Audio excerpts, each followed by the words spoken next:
Hello అండి, welcome to our channel RK creations.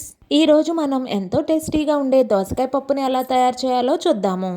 దీనికోసం ముందుగా ఒక కప్పు కందిపప్పు తీసుకొని శుభ్రంగా కడిగి పెట్టుకోవాలి. ఇలా శుభ్రం చేసుకున్న కందిపప్పులో తగినంత వాటర్ పోసుకొని సన్నగా తరిగిన దోసకాయ ముక్కలు, టమాటాలు, ఉల్లిపాయలు, పచ్చిమిర్చి వేసుకోవాలి.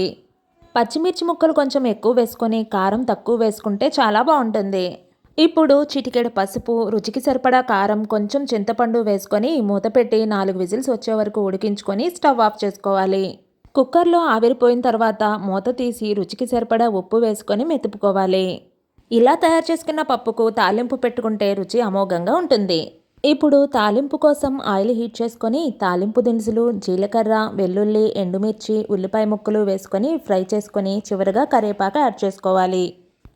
ఉల్లిపాయలు గోల్డెన్ బ్రౌన్ కలర్ వచ్చిన తర్వాత మనం తయారు చేసుకున్న దోసకాయ పప్పును యాడ్ చేసుకొని బాగా కలుపుకోవాలి.